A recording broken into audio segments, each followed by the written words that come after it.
Hey everyone, welcome back to my wellness channel. Thank you so much for tuning in. This week we're going to talk about something that we all encounter, and that is our inner critic. Especially when you're trying to build a new habit or let go of some unhealthy ones, it's very normal to hear this voice in our head that's not always supportive. And oftentimes the dialogue is, you can't do this, you're not strong enough to do this, you've tried this before and it's failed, so why even bother anymore? That's the kind of dialogue that you end up hearing, and whatever progress that you've made or whatever intention you have to actually make a positive change in your life kind of just falls through the cracks. So today what I'm going to talk about are some ways that you can overcome this inner critic. It's never going to fully go away. To some degree, it's going to be there, but trying to use it to actually benefit you instead of using it to completely sabotage every effort that you're trying to make to be healthy or to build a new habit. Before I dive in, let me just quickly introduce myself in case you're new here. My name is Chaitni, and I am a health coach and nutritionist. I help clients with weight balance and stress management through healthy habit formation, positive lifestyle changes, and mindful and intuitive eating practices. If this is something that interests you, you can also follow me on Instagram at Imperfect Bodies by C. Modi. If you're more of a reader and enjoy blogs, I send out bi-weekly self-love and self-care blogs. You can sign up for that. The link for that will be in the description. So without further ado, let's go ahead and get started. So tip number one is acknowledge the inner critic and stop fighting it. What's the first thing you do when something feels uncomfortable? You want to try and get out of that discomfort and get as comfortable as possible. And that's what we end up doing with the inner critic. We usually do that by numbing or avoiding. You might try alcohol, you might try drugs, you might try impulse shopping, you might turn to food for that. So instead of using all these other avenues to deal with the inner critic, just acknowledge it. When you start hearing that negative self-talk, accept it, say, okay, I hear you, I know you're here. Because a lot of times that inner critic actually is trying to protect you. It comes from a place of fear. At least that's how it was built into our systems. So just accept that piece and say, yes, I know you're here. I know you're trying to protect me, but I'm choosing a different path this time. And that's a very calming dialogue. And when you have that kind of conversation, what you're doing is taking the power away from that voice, that negative voice that's in your head, and you're giving that power to yourself and to the fact that you're trying to make a change or you're trying to experiment with something. So that's one of the ways that you can try to acknowledge your inner critic. Another way is, think of it as placating a child. You're trying to placate the inner critic. And, instead of just telling it to shut up, or instead of just ignoring it or avoiding it, maybe you take a different approach like you would when you're talking to a child, and you say, I hear you, I see you, I acknowledge you, and I appreciate the fact that you are here to protect me, but this is another step that I want to take, and this is how I want to explore and experiment. So be nice to your inner critic. You don't need to run away from it. You don't need to be afraid of it. You don't need to completely avoid it. Just accept the fact that it's there and acknowledge its presence. Tip number two is focus on progress, not perfection. This is one that you've heard very often. What happens when you're focusing on perfection? So let's say your goal is walking 10,000 steps a day, and you're really focused on 10,000 steps. On the days when you don't hit 10,000 steps, or for whatever reason, you don't even walk at all intentionally with intentional exercising, that inner critic gets louder and brighter. And it loves to focus on the things that are not going well. It loves to focus on slip-ups and mishaps. But that's a part of the growth process. So instead of focusing on the 10,000 steps, focus on everything else that you can do to try and get to the 10,000 steps. And that would be maybe starting with 1,000 steps. That would be maybe investing in a pair of really comfortable walking shoes. Maybe that would be planning out your day so you can actually carve out the time to go for a walk, or looking for an accountability partner. So all of this, these are small wins. These are the small steps that you take towards that end goal that you have of 10,000 steps. But focus on the progress, focus on these small steps instead of just trying to get to that end result. And that's another way to deal with your inner critic when you really start to spend some time on the planning process, on the journey, and celebrating the small wins instead of just waiting for that big win to happen.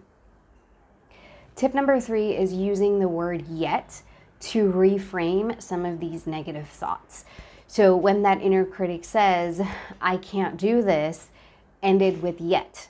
Maybe your goal is trying to run 2 miles a day, and you're out there, you're trying your best, and within 5 minutes you're like, there's no way I can keep up with this yet. You will get there, because what that word yet does is, again, it gives you hope, it gives you motivation, and it reminds you that change is not easy. Change is a process, and change is about growth. It's not just getting from point A to point B without doing any of the work in between. So remember to use that word yet, and that's how you can reframe some of this negative self-talk. Tip number 4 is create a supportive environment. Your environment plays a huge role in what your inner critic is telling you and how often it shows up. And when I talk about environment, it's not just the physical environment, it's really who are you surrounding yourself with, the people in your life. You want those people to celebrate you, to support you in your goals. At the same time, when we talk about the physical environment, it's simple changes. It's like maybe having an inspiring quote to wake up to, or maybe making sure that you actually have some healthy produce or healthy options to cook a healthy meal in the fridge. And you're getting rid of a lot of that ultra processed food that you typically end up consuming. Or it could be cleaning up your space and having a clutter-free environment that gives you some clarity and some motivation to be productive and to be motivated to make a change in your life. So changing your environment is, not just getting up and moving, because that's a lot harder to do, but there's small changes that you can make here and there, like maybe charging your phone at night across the bedroom and not having it right next to you so you don't reach for it last thing at night and first thing in the morning. So your environment makes a big difference, because a lot of these small actions add up. They give you the motivation to do more, and they give you the confidence that you can make a positive change and you can make a difference. So looking at your environment, evaluating it, and making the necessary changes to it is a great way to start to silence that inner critic. Number 5, this is the most important and probably the hardest to do for all of us, and that is practice self-compassion. So when that inner critic chimes in, try to treat yourself with kindness and logic at the same time. A lot of times your inner critic is going to say things like, oh, you're such a failure, or you're never going to be able to lose that weight. Well, is that true? I'm sure there was a time when you were skinnier, or I'm sure there was a time when you were able to balance your weight a little bit more. I'm sure there was a time when you did succeed and you weren't always a failure. So counter those statements with facts and with logic, and of course with kindness.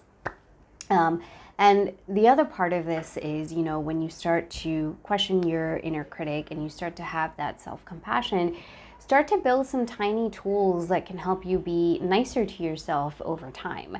One of the things that we're always very afraid of is failure. Whether we're starting out on a journey of working out more, of trying to lose weight, or trying to eat healthier, whatever change you're making to your lifestyle, it's very normal to be doubtful and to wonder whether or not you're going to make it. So even if something doesn't work out, even if you're trying to lose those extra pounds and somewhere your journey is more of an up and down and it's not very linear, that's okay. You remind your inner critic that change is all about lessons, and every failure is not failure. It's actually a lesson, and as long as you're learning from the lesson, it's a lesson that you needed to experience. So be kind to yourself. And like I said, come up with these really small tools, small habits that start to build on that self-compassion. It could be being grateful to yourself or saying something nice to yourself every single day. Maybe before you head to bed at night, you write one really nice thing about yourself.